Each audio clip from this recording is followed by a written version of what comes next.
For the first time since 2001, Ford has introduced a new Mustang to the lineup. Say hello to the 2024 Ford Mustang Dark Horse, the most powerful, naturally aspirated 5-liter Mustang of all time.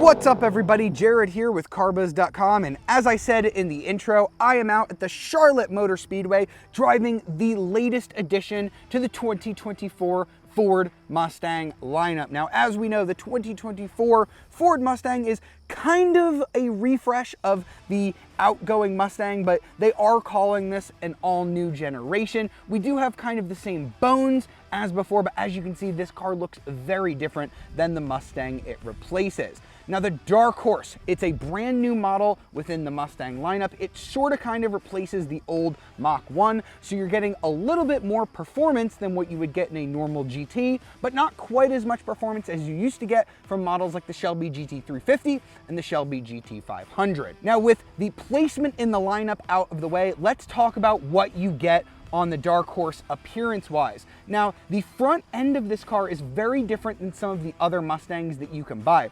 We've got this kind of painted gray front end here underneath the headlights. Now, Ford doesn't really have a name for it. They were tossing ideas like lipstick or maybe even war paint back and forth. I really like the idea of calling it war paint. It kind of looks like the little black lines that football players draw under their eyes to keep the glare out. I think it looks really neat in person. I wasn't very sold on it when I only saw it in pictures, but I think it looks really good here.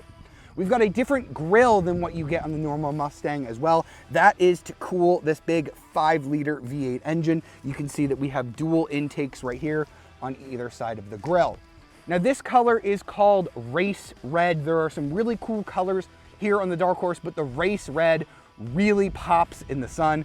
It's just got that really cool contrast with all the dark gray accents. We also have a Dark Horse hood stripe package as well that just looks really cool with the Race Red. Now, we've got 19-inch wheels on this car. So this is the base wheel that you're going to be getting on the Dark Horse. You've got 255 tires here at the front. You've got 275 rears with Pirelli P0 tires. You can get a more aggressive tire with a much wider wheel that's going to be 305 in the front, 315 on the rear if you get the handling package. Now, all of these Dark Horse Stangs are going to have these massive 6-piston Brembo brakes up front, providing you great stopping power if you're driving it on the racetrack.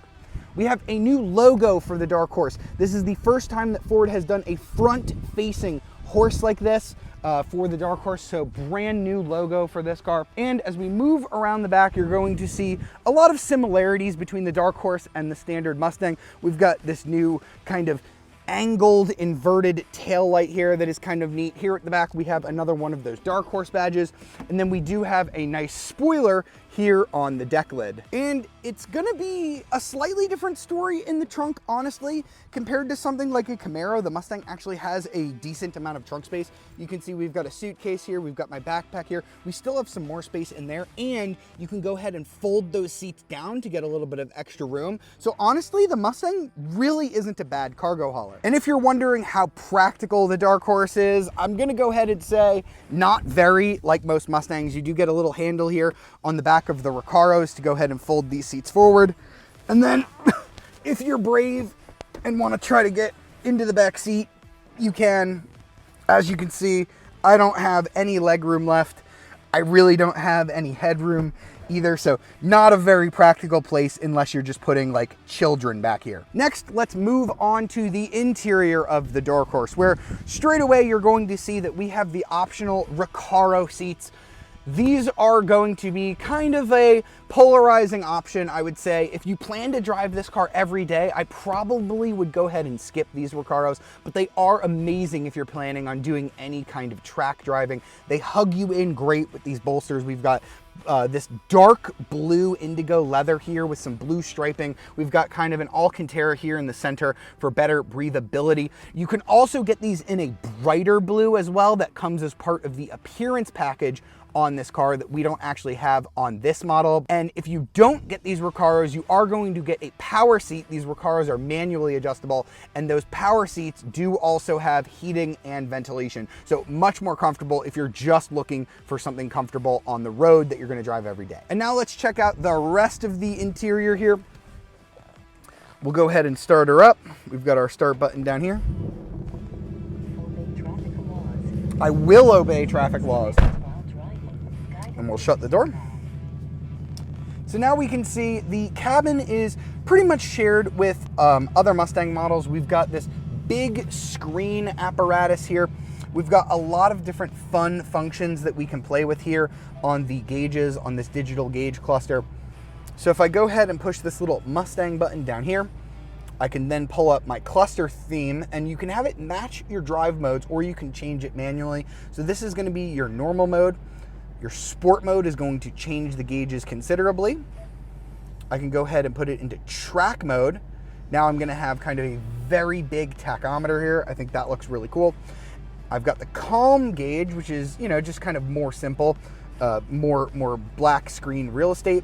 Or I've got the Fox body mode. So this is going to make the gauges look like a Fox body Mustang from 1987 to 1993. You can see if I go ahead and rev it, I've got that classic Fox body tachometer and speedometer. That is such a cool feature. I have been begging an automaker to do something like this with a retro gauge, and I'm really happy that Ford went ahead and did it.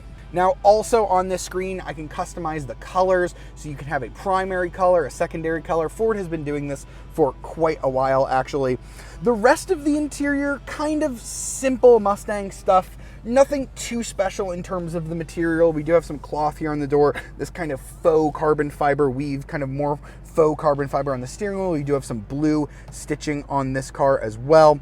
We do have the 6-speed manual transmission, which I will talk a little bit more about when we get it out on the road, but you can also get this with a 10-speed automatic transmission.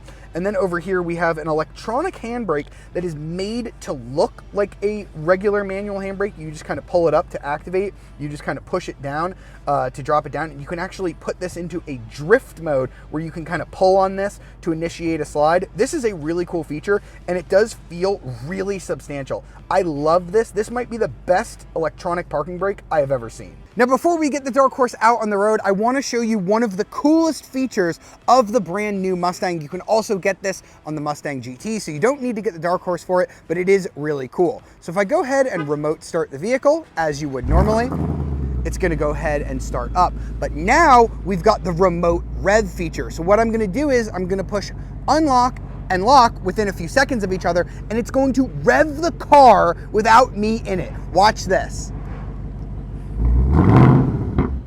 So it just gives you one rev to start off with, and then you just do it again.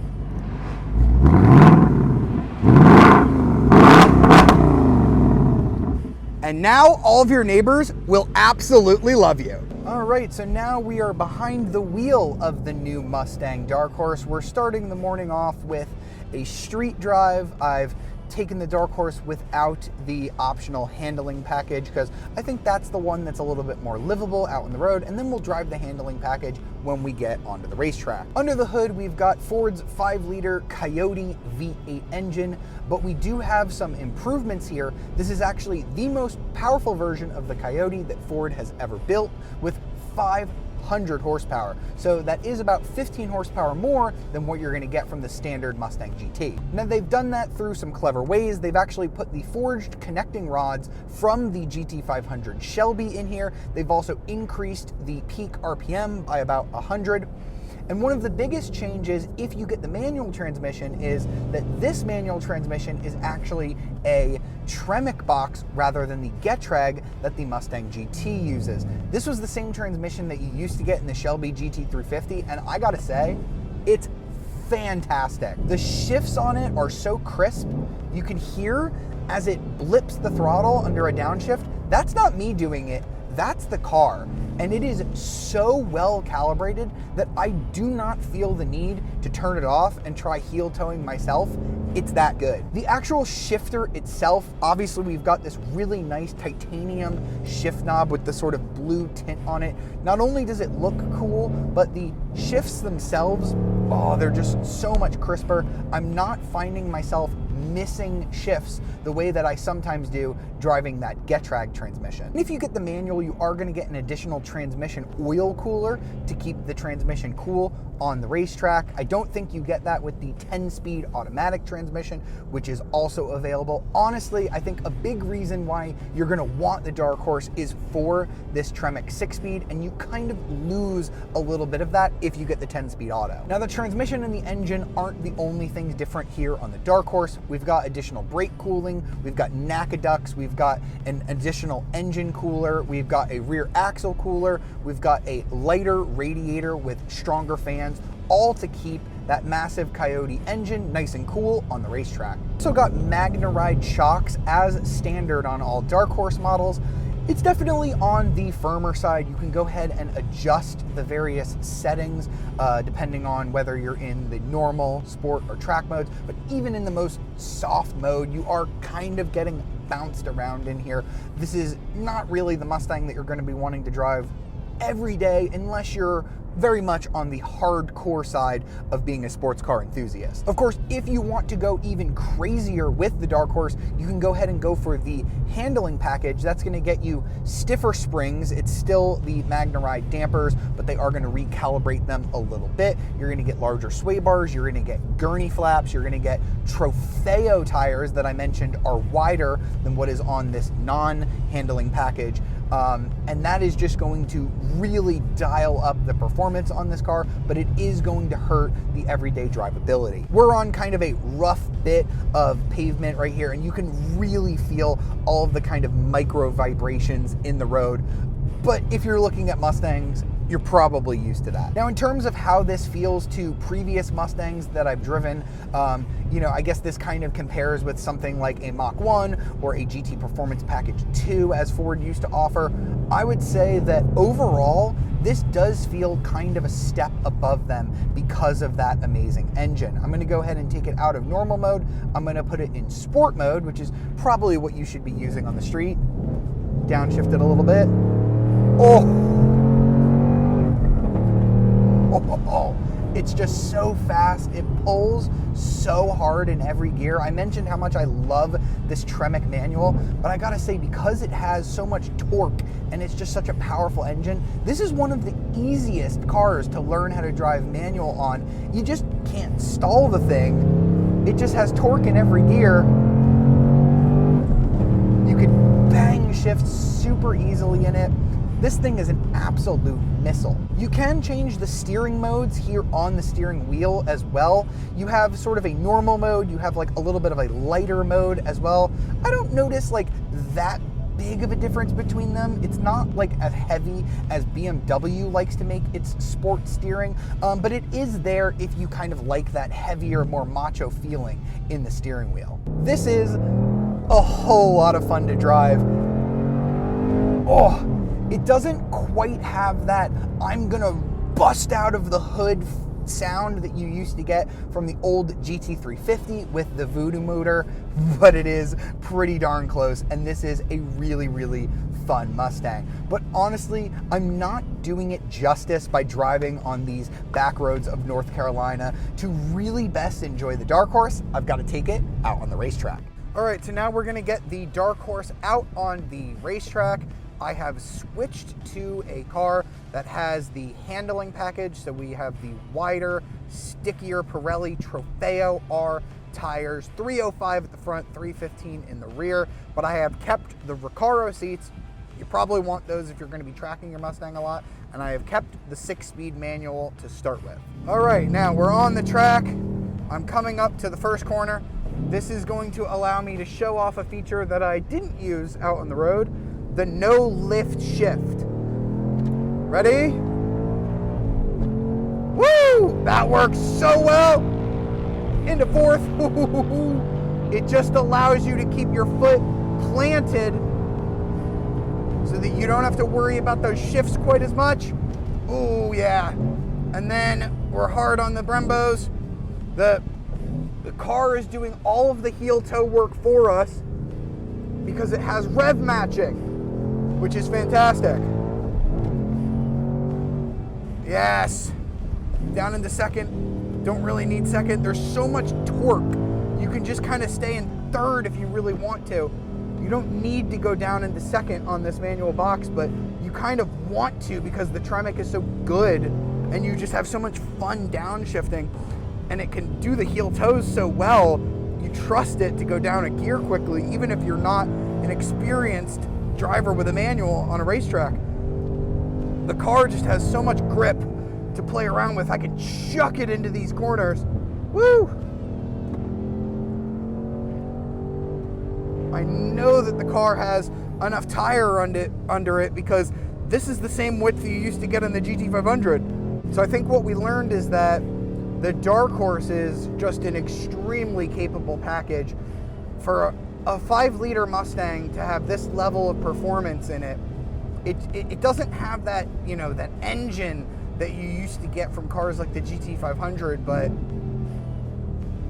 it has all of the handling that you possibly could need. They really threw everything at it. But I think if you were going to track this car often, you might actually be better with the auto. So let me step out of the manual Dark Horse and into the 10-speed car. And now, last but not least, let's hop in a Dark Horse with the 10-speed automatic transmission to see how that feels out on the racetrack. All right, now I'm hitting the Charlotte Motor Speedway. I'm on the banking to begin. This is the fastest part of the track. God, the 10-speed really likes to rip off shifts. Woohoo! Hard on these Brembo brakes. Easily enough stopping power on the Brembos. The steering is, you know, maybe not as much communication as you're gonna get from some of the European cars, but pretty good for a Mustang. God, the 10-speed is really good. I don't know if it's quite on the level of the dual clutch that was in the GT500, but it's really good, you know, when you're on a track for the first time to be trying it out with the 10-speed automatic versus the manual. You can just kind of learn the lines better. Don't have to worry about your shift points and such. There's just a ton of grip on this car, really. You know, 305 fronts, 315 rears. The car doesn't really want to step out. Ooh.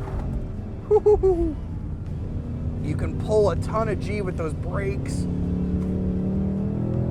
When you really get on them, oh, as I'm about to, yeah, you really feel the grip from those tires. Oh, I love Brembo brakes, 6 pistons. There we go.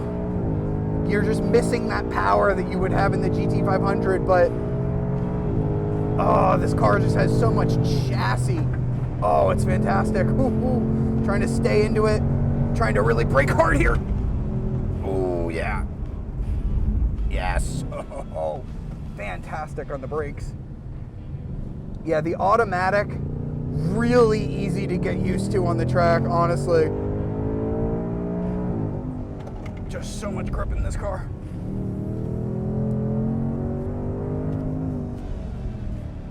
Yeah, if you're planning on daily driving this, if you're planning on setting the fastest laps possible, you're probably going to want the automatic. I know that I said there's kind of a trade-off because that manual, the Tremec, is just so gosh darn good. But if you want the fastest, it's the 10-speed. All right, so that was the 2024 Ford Mustang Dark Horse. Pricing starts at just over $59,000. If you want to get the Dark Horse Premium, that's going to cost you a little over $63,000. Now, it is worth mentioning you can get very close to the performance of the Dark Horse on a regular GT with the Performance Pack for about $53,000, and you can save yourself about $6,000 to spend on other options. And if you go extreme on this car and load it up with options, you can actually option a dark horse to over $80,000. Now that is Shelby territory. That is what they used to charge for the GT350, and you can even get a GT500 for that, and you're not quite getting that level of specialness in my mind. This does kind of feel like a GT350, but it's lacking that amazing high revving flat plane crank voodoo engine. So if you really like the Coyote sound, the Coyote feel, I think you really are going to like the Dark Horse, but you are going to have to pay quite a lot for it. In the same price category as this, you could honestly get something like a BMW M2, which admittedly is less powerful, but you do get a BMW badge and the prestige that comes with it. Now for 2024, the Mustang is going to have the market all to itself, at least from America, because the Dodge Challenger and the Chevy Camaro will both be gone by then, and I think that is going to open up Ford to sell 1 million of these. I might settle on the GT with the performance pack. I think that is going to be suitable for most people. If you're going to get the automatic, I think you might as well go that way anyway, but you do get the specialness of that Tremec manual here on the Dark Horse. You get a little bit more power, and I do think that this looks a lot better than the standard Mustang GT, even with the performance package. Let me know in the comments, would you get a Mustang GT? Would you get this Dark Horse? Or would you save even more money and get the EcoBoost model? I want to hear from you in the comments. If you want to read more about the Ford Mustang Dark Horse, be sure to check out my review over at carbuzz.com. And if you enjoyed this video, be sure to like, subscribe, and ring that notification bell to be alerted of our latest videos. I'll see you next time.